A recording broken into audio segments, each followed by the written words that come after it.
Lo anunciábamos antes de irnos a la primera pausa.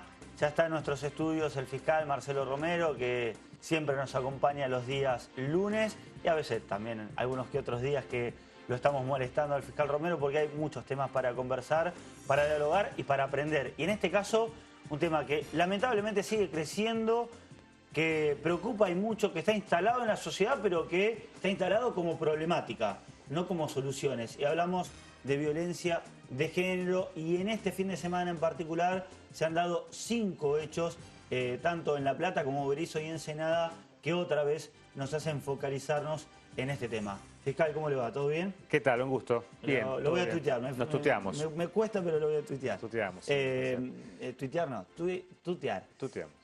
Bueno, es un tema que siempre hablamos todas las semanas, pero que no deja de ser noticia, lamentablemente. Lamentablemente, hechos que se producen, no solamente reiterativos, sino cada vez más violentos.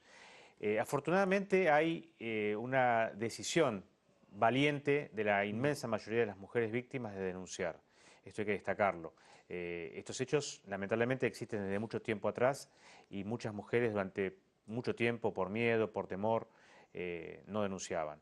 Tampoco, o también, mejor dicho, no existía la debida contención del Estado para que esas denuncias fueran posibles. Hoy, gracias a la valentía de las mujeres, a la decisión de muchas de ellas, de millares de ellas lamentablemente, las denuncias son conocidas, son visibilizadas, como se dice ahora, y se puede trabajar. Pero lamentablemente no cesan, aumentan y, reitero, hay cada vez mayor gravedad en los hechos. Siempre pienso lo mismo, es que ahora se dan a conocer estos casos de violencia de género porque primero empezamos a clasificarlos. En el último tiempo, en los últimos años se ha trabajado y mucho para que hablemos de violencia de género. Antes ni siquiera se lo clasificaba. ¿Siempre existieron y ahora los estamos viendo, los podemos visibilizar o ahora se están dando más hechos de violencia de género? Yo creo que las dos cosas. Es verdad que antes eran delitos comunes de lesiones, homicidios, muchas veces por motivos pasionales, claro, donde se encubría un femicidio. Hoy en día, con la especialización de la ley penal, estos delitos son específicos y son visibilizados a través de los medios de comunicación. Creo que también hay más que antes. Lamentablemente la violencia machista contra la mujer ha aumentado. Bueno, lamentablemente hasta el momento no se han podido detener, más allá de las campañas importantes que hay de concientización, de educación, de divulgación, muy valientes todas, pero lamentablemente se sigue. Y ustedes a diario, en los periódicos, en las radios, en internet, en la televisión, tienen que dar cuenta de ello, ¿no? ¿Por qué? ¿Por qué se dan estos casos? ¿Desde qué lugar los podemos pensar? ¿O de qué lugar nos podemos posicionar para hablar de que crecen hechos de violencia de género? Yo creo que son personalidades psicopáticas, sin ninguna duda. Esto no es simplemente una postura machista como una postura ideológica. Estos son personalidades psicopáticas que se aprovechan de la debilidad física, exclusivamente física de la mujer. Obviamente que el hombre es más fuerte físicamente que la mujer y es de una profunda cobardía. Son personajes que tienen seguramente algún problema psíquico, no por ello que no sepan lo que hacen, no estoy hablando de inimputables, sino problemas psíquicos, psicológicos, psicosociales y que encierran una terrible cobardía. Justamente se aprovechan de un físico más débil. Esto que han crecido las denuncias, está claro que la mujer ha perdido el miedo a esto, ¿no? Bueno, tal vez, obviamente que lo sufre, que no puede evitarlo o no puede evitar llegar a ese punto, pero que ahora llega a denunciarlo, que se planta desde ese lugar de la denuncia de lo que está sufriendo. Esto tiene que ver con las políticas que se han implementado en el último tiempo, desde el gobierno anterior, o la mujer también se ha posicionado diferente. Fundamentalmente es un trabajo de las mujeres, de las organizaciones, que hay un montón, gracias a Dios, y que han trabajado muy fuertemente y que han obligado al Estado a dar esa respuesta. Ahora le toca el tiempo a la justicia, que integro, ¿no? La justicia penal de dar una respuesta contundente cuando, por supuesto, las pruebas permitan llegar a una sentencia de condena. No estamos hablando de vulnerar el debido proceso, pero cuando hay una sentencia de condena, esto significa con prueba que pueda manifestarse en un juicio oral y público, las sentencias tienen que ser contundentes y ejemplificadoras, sin ninguna duda. Marcelo, nos metemos en este tema desde el lado de la justicia. Sí. ¿Qué es lo más difícil?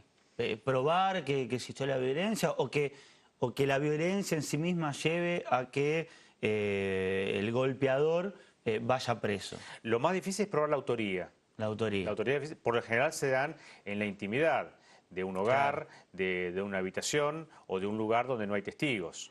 Esto no significa no creerle a la víctima, pero es difícil comprobar la autoría porque del otro lado la defensa también hace su juego y objeta que no existan testigos. De todas maneras, te interrumpo, Marcelo, sí, porque nosotros estamos focalizando en la violencia física, sí, pero existe, y también es muy importante, la violencia verbal, que esa es mucho más complicado aún de determinar. Es más complicado.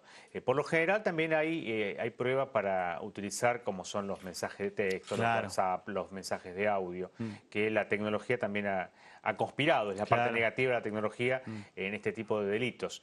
Pero es lo más difícil de comprobar. Ahora, una vez comprobada la autoría y por ende la responsabilidad, las sentencias y las condenas deben ser contundentes. Esto lo digo como fiscal, como representante de la comunidad, porque obviamente que son conductas que no pueden repetirse y que tienen necesariamente que restringirse de una vez y para siempre, ¿no?, en nuestro querido país. ¿Y ahí hay falencias? ¿En las condenas? Sí, creo que hasta el momento no han sido contundentes. Más que en las condenas, digo, en las leyes. No, las leyes son palabras, lo decimos siempre. Es una cuestión de interpretarlas con sentido común. Se pueden mejorar, por supuesto. Las leyes están. Las leyes están. Bien. Tenemos herramientas jurídicas para trabajar. Si hay que hacer una modificación, le corresponde a los legisladores, pero se hacen permanentemente ajustes. Yo creo que hay que aplicarlas con sentido común y tener los fiscales y jueces la valentía de dictar sentencias con la contundencia necesaria como para que las personas que se atrevan a violar esta normativa no lo vuelvan a hacer.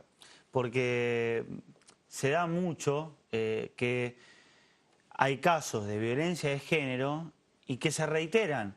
Obviamente no con la misma víctima, no tan obviamente porque a veces lamentablemente se da, hay toda una cuestión que lo explican obviamente mejor los psicólogos y no me voy a meter en ese terreno, pero hasta de una reincidencia y que se da también en el mismo vínculo, ¿no?, que se inició. Pero independientemente de eso, el golpeador vuelve y actúa sobre otras víctimas también. Sí. Sí, evidentemente, por eso reitero que hay problemas psicológicos y psiquiátricos muy profundos. Sí quiero decir que hay dificultades en la aplicación de las medidas cautelares, la famosa perimetral que se llama, o la restricción. Iba a ir después a eso. Esa tiene, la ley está vigente, la ley se aplica, pero no hay un debido control del cumplimiento. Entonces se le impide al varón no acercarse a la mujer o no llegar ni siquiera a su lugar de habitación, pero son permanentemente vulnerados. Evidentemente hay un fracaso en el cumplimiento de la norma. No es la norma en sí misma, la norma está, sino cómo se ejecuta y cómo se lleva a cabo. Claro, lo que pasa es que lo pienso desde el lugar de ciudadano común, muy difícil de implementar, ¿no? Es difícil de implementar, pero bueno. Porque tiene que haber una persona que siga las 24 horas a la víctima. Sí. ¿No? Y que logre mantener la por lo menos el distancia. perímetro. Claro, el perímetro. Por lo menos el perímetro, sí. Es difícil. Es difícil. Pero bueno, no depende del particular ni de la víctima, depende del Estado, depende de nosotros, el sistema penal. Esa es una dificultad real, concreta, y hasta ahora es una respuesta que no estamos dando. ¿Y cómo se puede trabajar independientemente de... con el golpeador, con el hombre violento, con el que ejerce la violencia de género? ¿Cómo se puede trabajar más allá de la pena? Claro, de la condena. Sí, es similar al caso de los agresores sexuales. Acá se necesita un tratamiento psiquiátrico y psicológico muy profundo, ya sea en su etapa de detención y las personas que no sean detenidas o sean encarceladas, que ese tratamiento siga, porque si no la persona reitera o reincide. Evidentemente no alcanza solamente la pena porque va a ser una una solución temporaria. Son penas temporarias las que, salvo el femicidio, las que contiene el Código Penal para este tipo de agresiones. Es necesario un tratamiento psiquiátrico y psicológico y para esta persona que, bueno, evidentemente tiene algún problema y que en algunos casos se puede curar, en otros casos no se cura. En esos casos es también como el abusador sexual, que hay un número muy importante de personas que no tienen cura. Es una patología que no tiene cura. Bueno, es un dilema que tiene el sistema penal con los agresores sexuales, ¿no? Porque ahí debería haber un trabajo interdisciplinario, que es siempre lo más difícil de llevar a cabo. Sí, la cárcel no es solamente el encierro, porque si no, no cumpliría con sus postulados constitucionales y supraconstitucionales. Tiene que haber un tratamiento, tiene que haber una intervención interdisciplinaria de las ciencias auxiliares de la justicia, en este caso psiquiatras y psicólogos, y trabajar en equipo. Es un camino largo, pero se está comenzando. Lo saco un poco de su lugar de fiscal. Me cuesta no tutearlo, Marcelo. Pero en el caso de los hechos de violencia de género, hay un gran porcentaje, un alto porcentaje que terminan siendo reincidentes. Sí. ¿No? Esto es muy difícil de establecer por la justicia quiénes son potables de reincidir y quiénes no. Sí, para el abogado, o sea, para el operador judicial, el juez y el fiscal es imposible.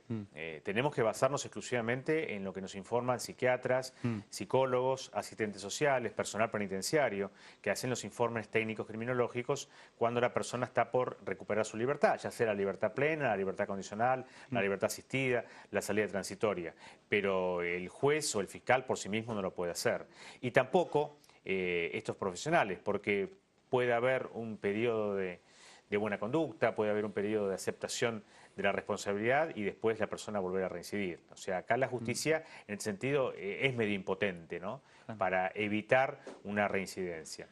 La reincidencia, lamentablemente, si existe es porque está la posibilidad concreta que la persona vuelva a cometer delito. Y desde el Estado es fundamental que se trabaje o que se siga trabajando con la conciencia, ¿no? Para que las mujeres sigan denunciando, para que no esperen a ver si el golpeador cambia, porque se trabaja mucho desde ahí, ¿no? Lo hemos hablado con psicólogos, psicólogas, que siempre está en juego y bueno, pero voy a cambiar. Sí, siempre hay una posición seductora después de la agresión, de las primeras agresiones hay una suerte de calma amante donde dice voy a cambiar, esto no pasa nunca más y después vuelve el grado de violencia, es un círculo vicioso, ¿no? Sí, la mujer debe denunciar, debe acercarse tanto al Poder Judicial, al Ministerio Público, a todos los organismos que hay de contención y bueno, y también la educación, ¿no? Desde las propia escuela primaria y secundaria, concientizar a chicos y chicas en sus primeros noviazgos, en sus primeras relaciones, donde la violencia no tiene absolutamente nada que ver con el amor. 5 casos se dieron en La Plata este fin de semana. En estas últimas horas, sí. Terrible. Es muchísimo. Sí. Es muchísimo. Sí.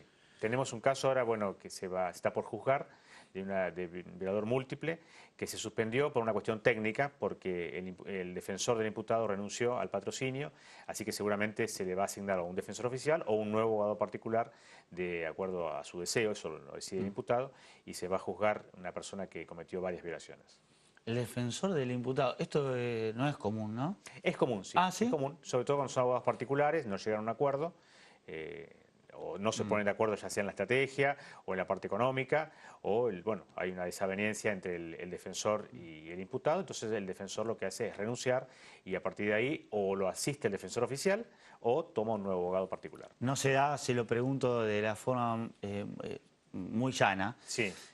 No se da que el abogado ve que están todas las cartas echadas y no, No, porque eso desde el primer minuto de tomar el expediente sabe cuáles son las circunstancias. No, y el abogado defensor hace su trabajo, ¿no? Esto siempre hay que destacarlo. El peor criminal necesita el mejor defensor. El peor criminal necesita el mejor juicio. Solo así esto es un sistema de justicia, si no sería un sistema de venganza oficial. Claro. Marcelo, gracias. No, gracias a ustedes, como siempre. El fiscal Marcelo Romero, como siempre, acompañándonos aquí en Imagen Platense Noticias. Vamos a ir a una nueva pausa, ya regresamos con mucho más.